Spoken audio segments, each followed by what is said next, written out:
Hello everyone, this is John Jenkins again, and I wanted to bring you another video. Um, as you are all, as you should all be aware, Super Bowl 50 just happened last Sunday. It was the New England Patriots versus it was the Denver Broncos versus the Carolina Panthers. You know the deal. AFC versus NFC in the 21st century. You know what it's about. We've been at this for 15 years now. AFC versus NFC, and you know how that plays out. Basically in this in this era, whatever team Peyton Manning is on is completely interchangeable with whatever team Tom Brady is on. So I might as well call it the Patriots versus the Panthers, or the Patriots versus the Seahawks, or the Colts versus the Bears, because it's totally interchangeable. And basically, people get talking about how Cam Newton could put up big numbers against NFC teams, and it's like coming from Chicago, which is the subject of the second part of this video. Coming from Chicago, putting up points against NFC teams is like, uh,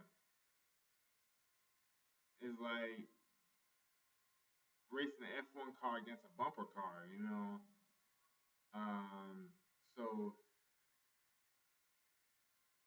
in any case, uh, sorry, again, the Broncos, Peyton Manning and the Broncos defeated the Carolina Panthers and Cam Newton. I believe that uh, Peyton Manning threw for less than 175 yards. In a game like that, it should have been like 350 yards, but Peyton Manning threw for less than 175 yards for that game because he he didn't have to throw for any more than that. He could have sat he could have let the second string quarterback beat Cam Newton.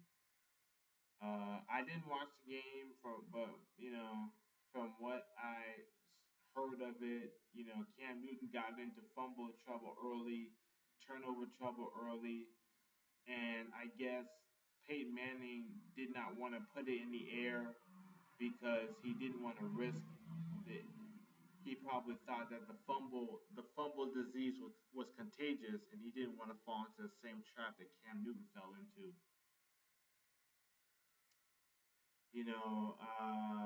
So I used to, and people all, even after what happened with Russell Wilson and the Seahawks, people are still, claiming that people were claiming all the way up to the game that Cam Newton was unbeatable in this game.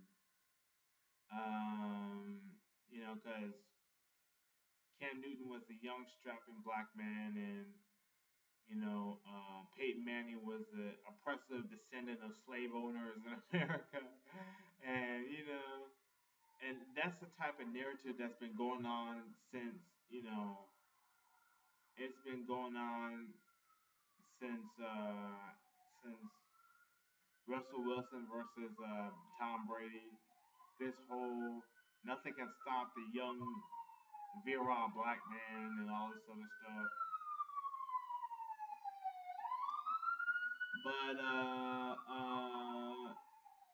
I predicted that they were gonna lose, that the Panthers were gonna lose to the Broncos, and I'm usually bad at these predictions, but judging on what happened to Russell Wilson, yeah, it was pretty obvious that Cam Newton, who had been in the league much longer than Russell Wilson and had much less success in the league than Russell Wilson did, I mean, Russell Wilson won the Super Bowl in his first season as starter. Uh, so that's a million times better than what Cam Newton did, but he still wasn't able to win. And Russell Wilson was still not able to win. So how was Cam Newton? I mean, he was like month old milk, and he was stale milk in the fridge. You just pour it down the sink. Uh, so he's like that black quarterback for the Jaguars. I keep forgetting his name. Uh, so in any case, you know,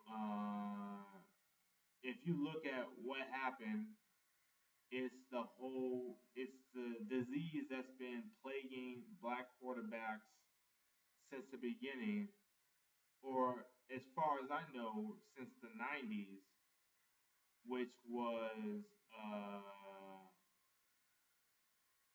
the I gotta be a quarterback, a running back, and a wide receiver at the same time on every play, and I gotta block. So I gotta be a fullback, a running back, a quarterback, a wide receiver, uh, a lineman, kick returner. Plus, I gotta play all of the positions on defense as well. If you well, probably not defense, but you get the idea. It's this whole thing that because when blacks get black athletes accept the assumption that they are just there to be sort of like a racehorse, or a racing dog. They're there because they believe that they're there because of their physical prowess and their ability to run on grass. Basically, if you can get all the meanings of that phrase, they're basically there to run on grass and nap out. As you can see, I'm napping out. Yeah, they're there to nap out and run on grass and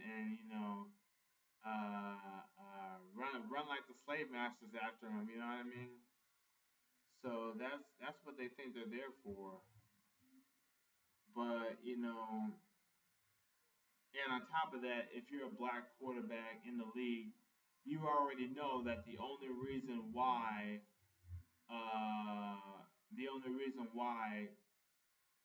the the team drafted you, or they assume that the only reason why the team drafted them is that they wanted somebody who's going to put on a show. They wanted somebody who was going to sell tickets, and they didn't want to have to pay somebody uh, Tom Brady type salary to achieve their goal. Basically, they assume that the team that drafted them as quarterback is just a cheap team, poorly managed, uh, who will not get adequate blockers, adequate running backs, adequate wide receivers, adequate, anything. Probably have very poor defense to the point where the quarterback has to play off positions. It's like if you're working on a job and you're the only one in the office that's doing his job, uh, but the managers don't have to pay you, so they're satisfied. So and the thing I said before that I can count on one finger the number of quarterbacks who have won, the number of mobile quarterbacks who have won the Super Bowl. And I jump from black quarterbacks to mobile quarterbacks because this is a disease that is endemic to the black quarterback in the NFL. is that you got to play all positions at the same time. You know, but it, you know, this is a problem that's endemic to black quarterbacks in the NFL. I used to say I could count on one finger the number of mobile quarterbacks who have ever won the Super Bowl, mobile black quarterbacks specifically. But now that I've done the research, no, I have never personally seen a mobile black quarterback win a Super Bowl. Uh, you know, if you look at the if you look at Donovan McNabb's Super Bowl, he played against the Patriots. They lost 24 to 21. So I've never seen a black mobile quarterback win a Super Bowl. Pretty much every black quarterback I've seen in the NFL has been a mobile quarterback. The Jaguars quarterback, Tavarius Jackson, Russell Wilson, Cam Newton, Donovan McNabb, Dante Culpepper, Michael Vick,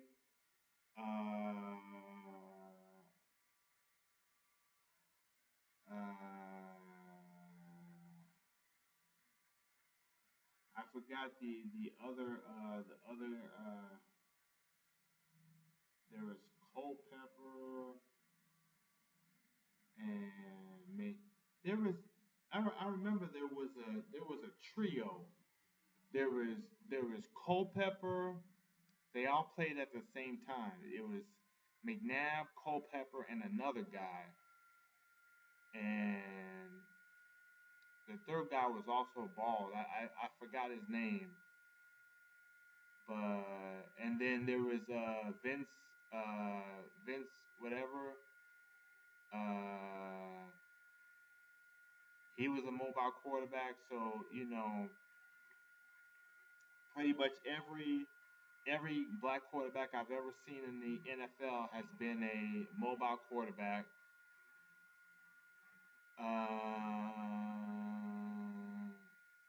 with the possible exception of Leon P. Leak, but he washed out of the league pretty fast.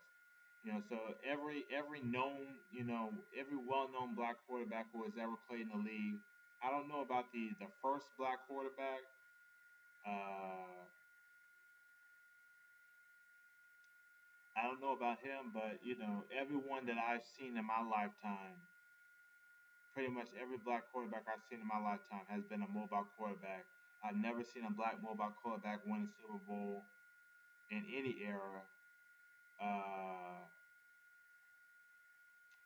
so and it's like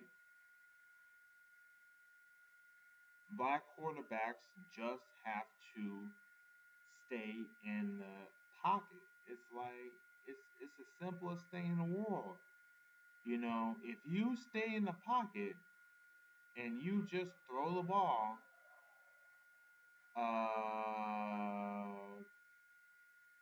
two things will happen. First of all, if the team wants to win, they're gonna have to pay money to hire a wide receiver, and they're gonna have to pay money to hire an offensive line. They're gonna have to pay money to hire middle linebackers, outside linebackers. They're gonna have to pay money to hire offensive and defensive coordinators. And on top of that, if if your head coach gets sassy with you and says, "Listen, listen, black guy, you're my you're my economic slave. If I tell you to be running back, quarterback, wide receiver, lineman, fullback, tailback, slot receiver, return man, and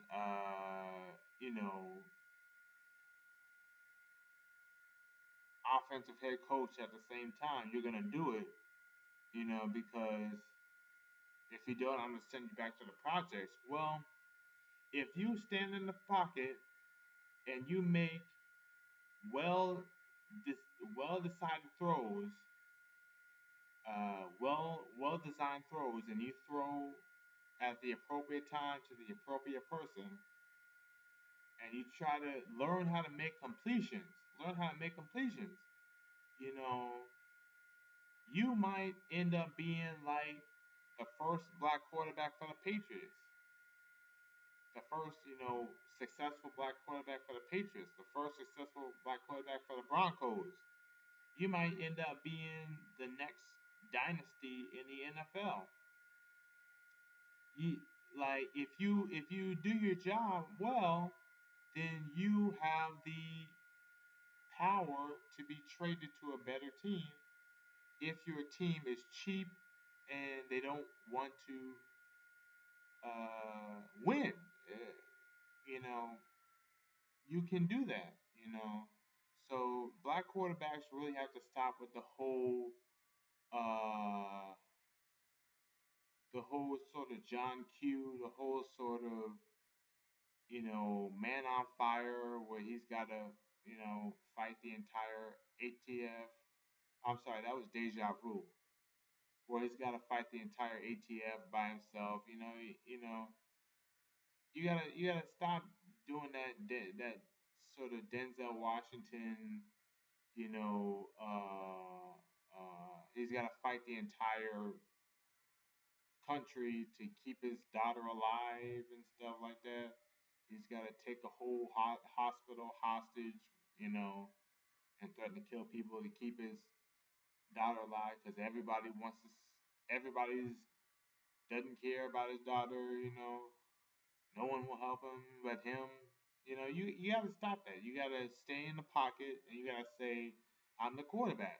You get open and then I will throw it to you. I will thread the needle, I will hit the seam, and you will get open.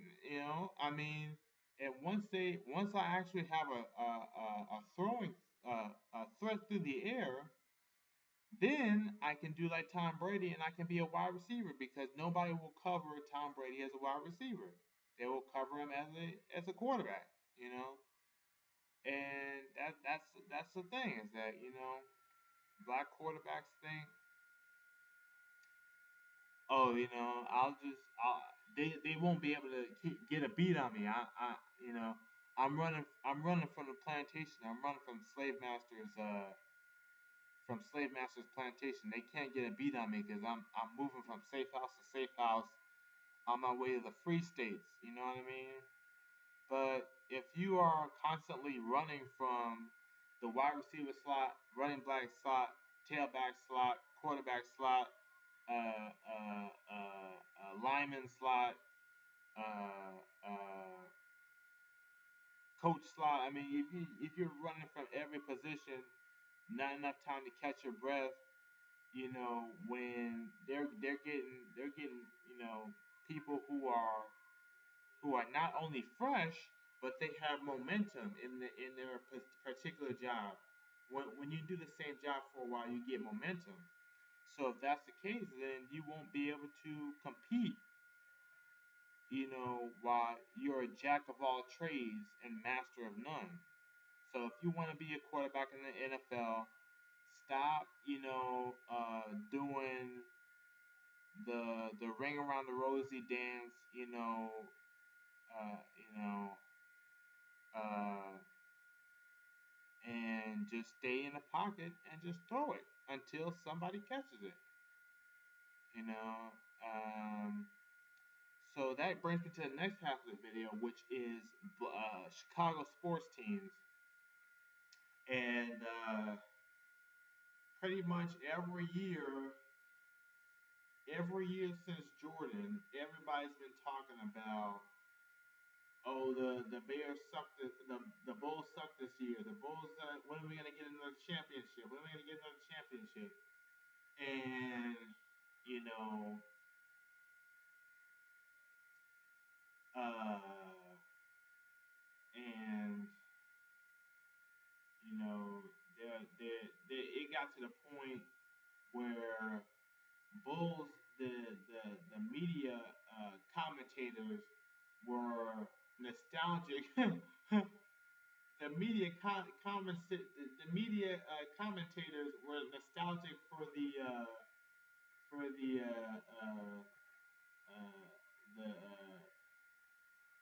what you call Vinny Del Negro's Bulls. They were nostalgic for Ben Gordon, uh, uh, uh, Luau Deng, Nocioni Heinrich, Aaron Gray. I mean, you know,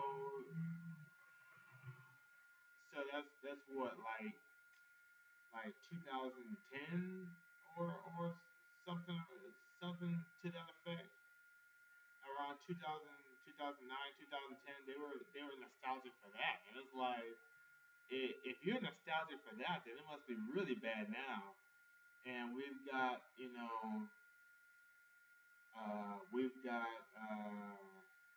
Derrick Rose on our team, and they when I was doing my first season, my first complete season in a sports game back in 2014, the game was cheating. The game cheated so hard for uh, uh, uh,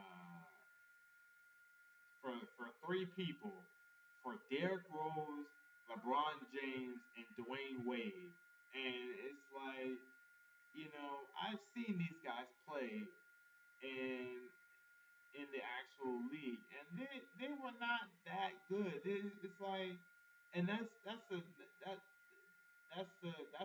negative thing about the post Jordan era.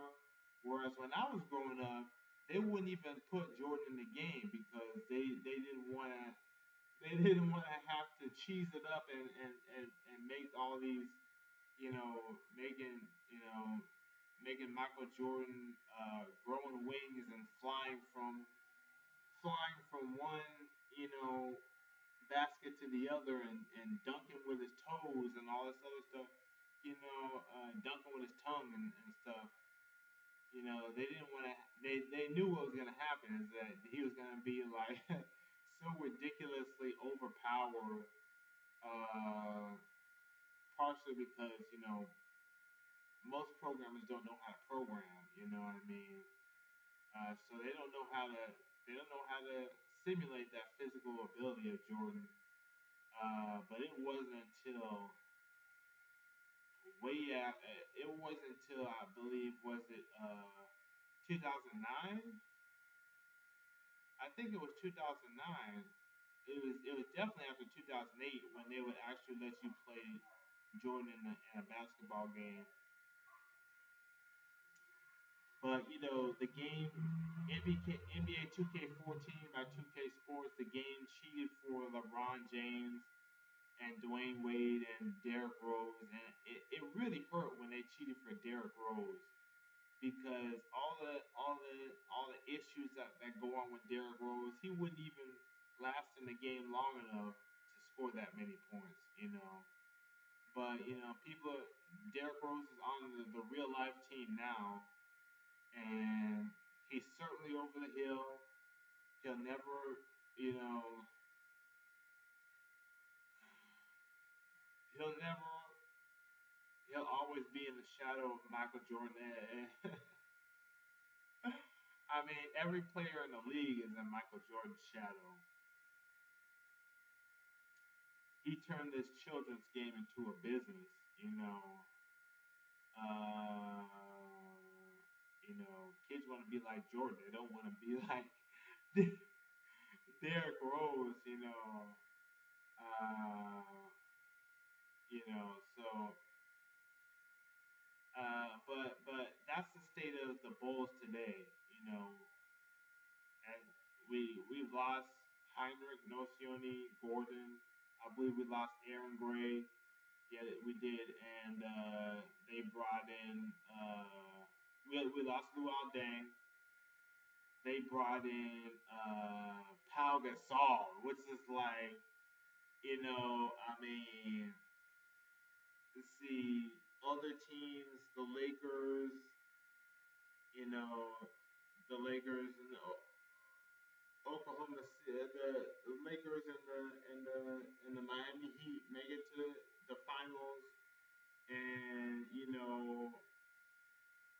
as soon as the guy burns out and is over the hill, we say we need to spend all our money on that guy. It's like okay, but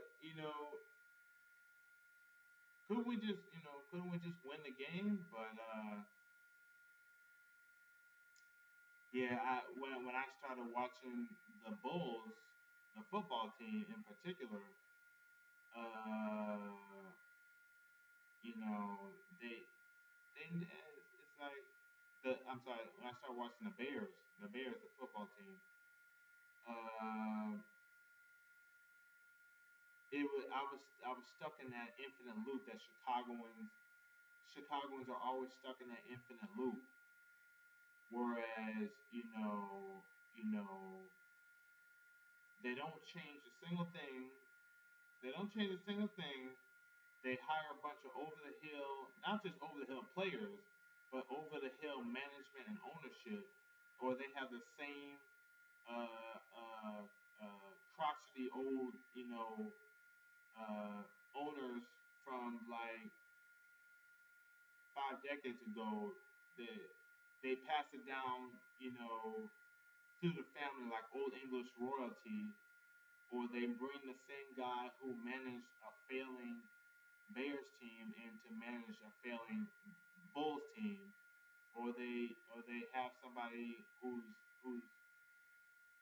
uh, I don't know, I guess who's like John Burgess' nephew or whatever. I mean, I mean that they haven't done that one yet, but it's coming. So they're gonna get some John Burge in there somehow. But every single year they're like, oh, we'll get him next time. They don't change a single thing. They don't improve a single play. They do the same West Coast offense, or they do uh, uh, uh, I forgot the name of the defense that Lovie Smith used to do. The Buccaneers defense. Um, but yeah, the Tampa Bay defense.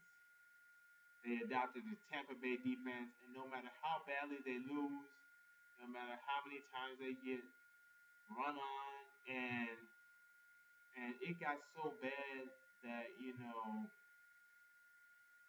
they were first they used when I was on the team, they were using Urlacher as a crutch. Brian Urlacher was the crutch of the Bears. They wouldn't hire a good quarterback. They would not draft a good quarterback, and if they did, they not only would they not hire a good quarterback, but the lineman wouldn't block for him. You know, so not only was he not talented, but he was getting injured all the time. So so we caught a break. We got Rex Grossman. People didn't like him because of a particular reason. Uh, you know, People were always saying we need to bench Rex Grossman. After every game, we were like, you know, we need to. They were like, we need to bench Rex Grossman, uh, and put the like the second and third string quarterbacks in, and he was the only guy on the team who didn't suck. It's like, I mean, Devin Hester, he doesn't count because he doesn't count. He like uh, Rush Grossman was the only guy on the team who didn't suck. He was consistently doing his job and whatever, and but after every game, everybody always saying we need to cut Grossman. We need to put him on the bench, and then they would put Kyle Orton and the other guy. Uh,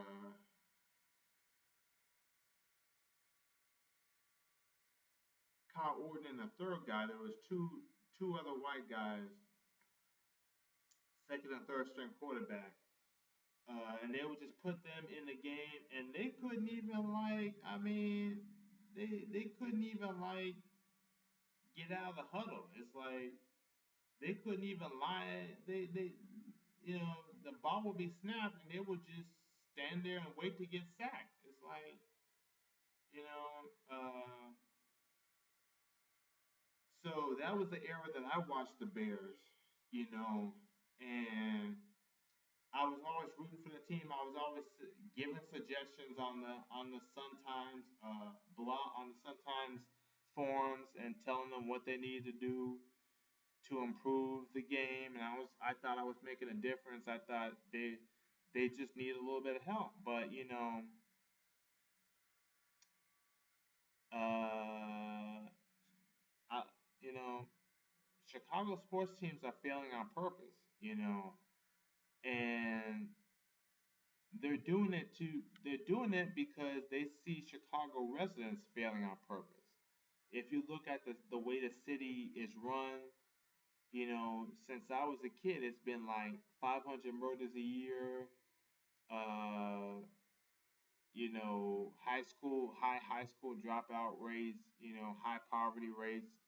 I mean, it's just there's that Chicago. Uh, there's that Chicago attitude. That's sort of street urchin attitude, and I see it. I see it now. You know, uh, you know, but I'm more aware of the truth. You know, so if we want, that leads me to my point, which is that if we ever want to have a dynasty like the New England Patriots or the Denver Broncos, we're gonna have to change the entire city. We're gonna have to change the entire city, the entire culture of the city. We're gonna have to get rid of these, 499 murders a year. We're gonna have to, you know, stop with the prison pipelines, because that's what's causing it. Everybody's like, and it really bugs me. Everybody's always saying, "Oh, we need to get Kevin Durant to play for the." It's like we need to get Kevin Durant, so we're gonna get Kevin Durant to come all the way to Chicago to be surrounded by Chicagoans. So he's got to be Kevin Durant when nobody else in the team, in the stadium, in the front office, in the back office, in the broadcasting booth, and nobody else in the mayor's mansion. So we bring one guy into Chicago to do the job of every single person in the city, and he's just gonna win us a championship all by himself. And when I hear that on Facebook, it's like it's crazy. I mean, no, that's not how you win at life. And that, I guess that's just Chicago culture. It's that sort of you know that sort of if it hadn't been for Miss O'Leary's cow, none of this would ever happen. But we built like uh, uh, uh, you know, 15 square miles of giant wooden houses with no gap in between, and we're we're lighting fires and just leaving them unattended. So if it just hadn't been for Miss O'Leary's cow, if it hadn't been for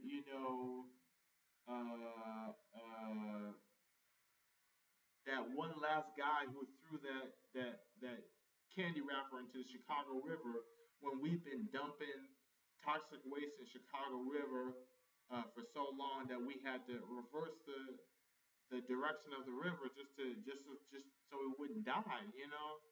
That sort of Chicago attitude is what leads us to not have good sports teams.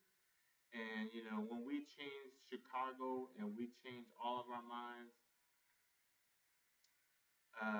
then we will be able to have winning sports teams.